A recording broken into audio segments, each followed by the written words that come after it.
Alright, what's going on everyone? Welcome back to the garage. Today I pulled out our old shifter motorized bike. Recently I've been stealing parts off of it and not really taking too much care of it, so today we are going to be putting it back together, fixing it up a little bit, maybe change some gearing here and there, and hopefully get it back on the road.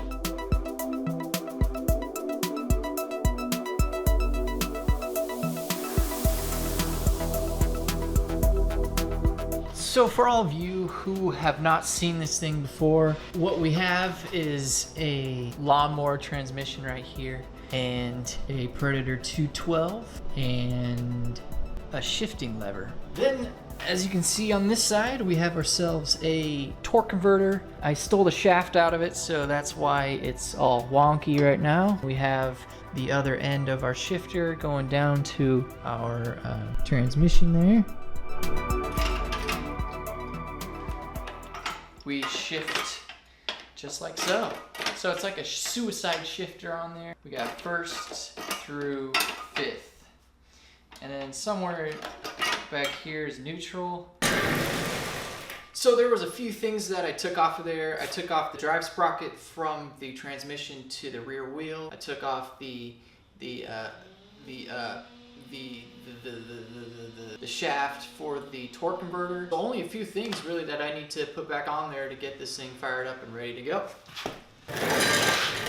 And guys, if you are new to the channel, be sure to subscribe, because next week I am starting a new project and I think you're gonna really like it. And make sure you don't miss out on the stuff. But anyways, let's get started on this Dagum bike.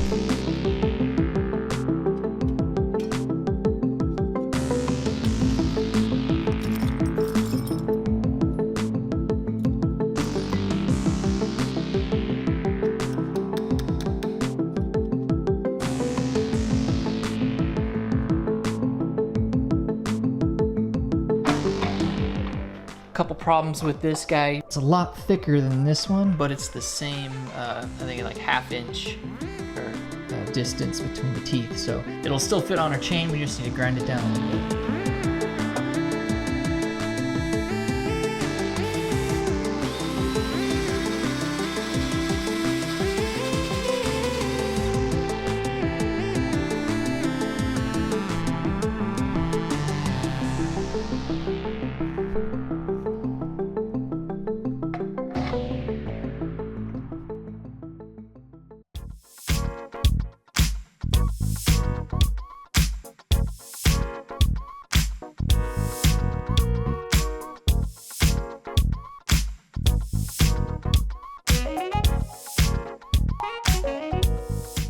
So just a pro tip here, guys, if you order a sprocket and you try to put the chain on and it just jumps and it kind of looks like that while I was trying to go on there, chances are you bought a sprocket that's too big. For example, you probably bought a 40 instead of a 41. So all you got to do is take out your grinder and grind it up.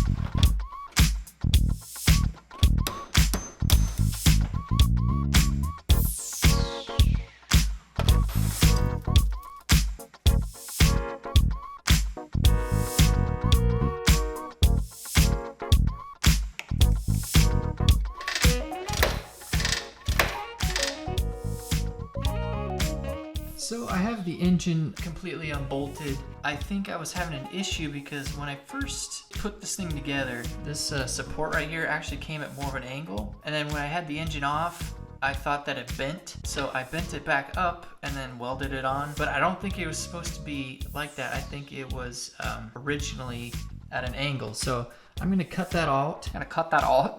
Try to re-salvage some of this alignment with the chain because it's kind of jumping a little bit.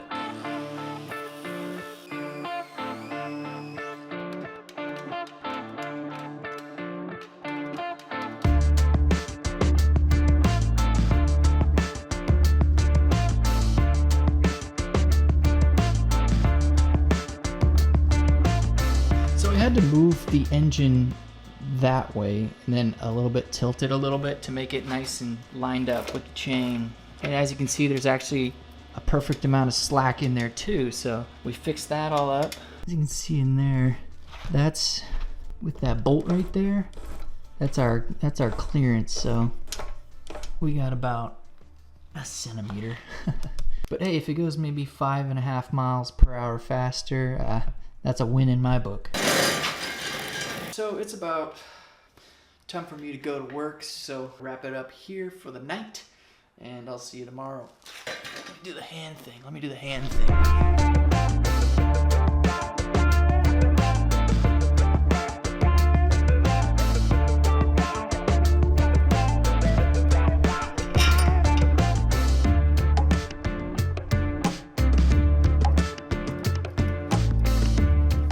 The sprocket that went on here originally was this guy right here. This is the brake that came with the original transmission, and basically I had that on there like so, and then I welded the sprocket onto that. And I took the sprocket off, cut off the brake after I welded it so I could use it for a different project. Now I gotta redo it.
So you know how they always say that the number 10 socket or wrench is always the one that's missing?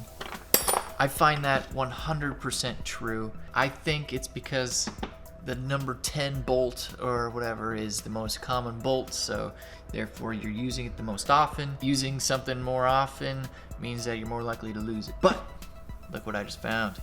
Gotcha. Right now I'm just trying to tighten these up. I put a little block of wood under the gas tank so that when it tightens it doesn't go so close to the frame, because my little gas pipe is slightly kinked, and I think that's because this was too low. So I'm just gonna tighten these up real quick. I had a weird dream about Mars attacks last night.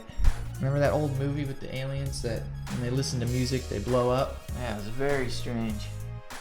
I won't go into detail though. You don't want to hear about it.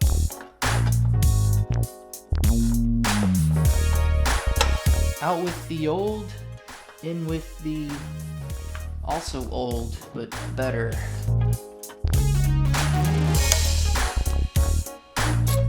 $10mm, what did I tell you? Quick question for you guys. There's this little outlet tube right here that doesn't really go anywhere. Do you know what that's for exactly? Is it just like an overflow, or is it for an air escape or something like that? Just leave in the comments what you think it is.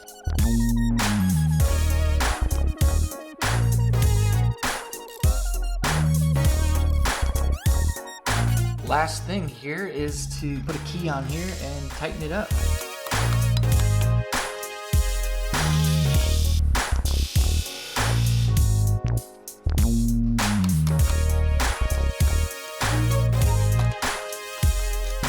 So I think I have everything ready to get this thing started. So let's go outside real quick and start it up.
So we are back inside. Thing runs very nicely. I'm kind of dumb and didn't see the kill switch was off. Anyways, here is what I've been using to film ride-along videos, and as you can see, I busted the crap out of the screen. I've tried everything. I tried resetting it so that you can use like Wi-Fi settings to mess around with it. Yeah, so I'm pretty much screwed with this.